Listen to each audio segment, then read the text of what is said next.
Hi, welcome to You Brew Kombucha. Today we're going to talk about what you should do if you want to take a break from brewing kombucha. If you're looking to take a break from brewing kombucha for any reason, but you want to preserve your culture so that you can kick it back up at a later date, what I love about this particular ferment, the kombucha ferment, is that it's actually really easy to just step away from it really whenever you want. And whether it's planned or unplanned, the good thing about the kombucha culture is that it'll basically be ready for you whenever you decide to come back to brewing. So I'm gonna walk you through a few different scenarios, but the main thing that you really wanna just consider if you're taking a break is making sure that your pellicles and your brew has enough sweet tea to use as a food source for the extended amount of time that you're going to be stepping away from brewing and not really paying attention to it.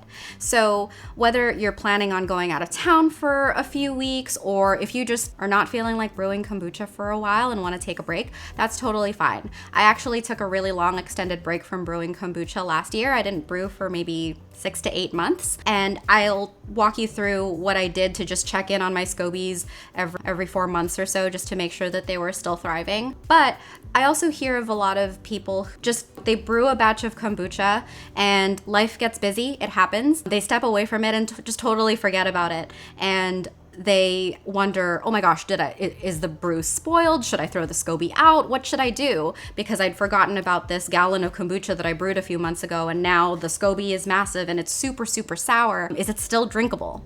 And the answer is yes. The thing about kombucha is it is a vinegar ferment, so the longer it ferments and the longer you let it acidify, it'll just continue to get more and more acidic, and the pH will continue to drop, which makes it less hospitable to harmful pathogens, which is a really good thing actually. So it basically is a self-preservation method. Mold is way less likely to grow the more acidic your kombucha is. So if you just brewed a gallon of kombucha with the intention to drink it and bottle it, but forgot about it and it's been sitting there for a few months, that's actually fine. You can just leave it at room temperature, let it continue to acidify, and then whenever you are ready to brew again, what you've essentially done is just created yourself a stockpile of really strong starter tea to use to brew the next batch of kombucha and just brew a fresh batch of kombucha. So another way that you can prepare for a longer extended break from brewing kombucha is by just preparing a SCOBY hotel.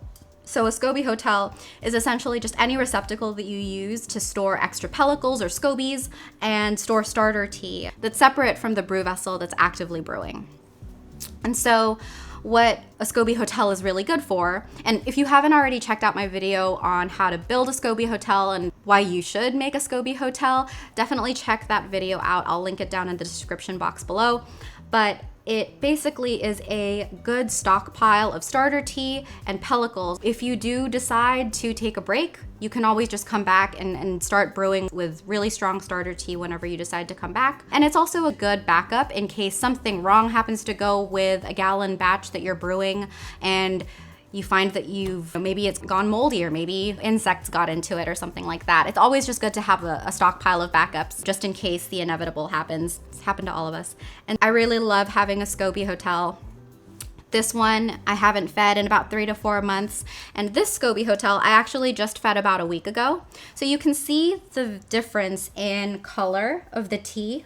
This tea is a lot brighter, and over time, as it ferments, the tea gets a little bit lighter and murkier as the bacteria and yeast start colonizing and populating that brew. And these are beneficial bacteria and yeast, so that's a good thing. You definitely want that fermentation to happen because that helps preserve the liquid, preserve the pellicles, and make it inhospitable to harmful pathogens like mold.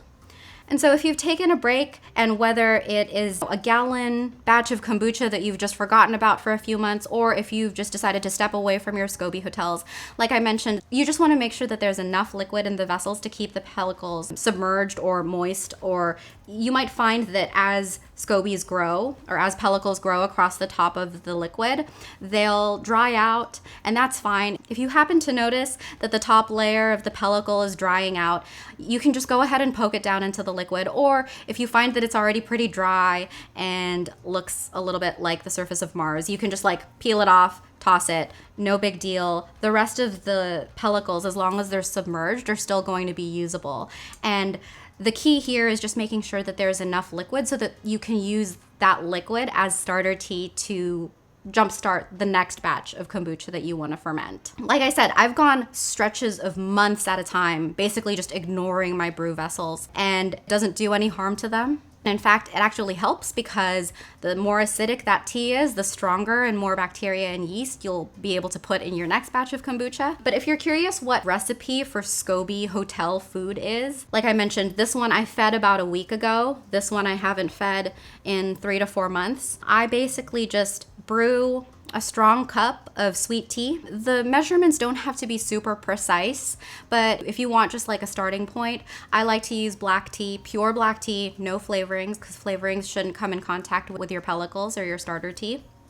And I have a whole other video on that if you're curious. Take about a teaspoon of loose leaf black tea, or if you use tea bags, I'm not a fan of tea bags, but if you use black tea bags, just take a tea bag, steep it in about a cup of hot water, and make sure that it's a really strong brew.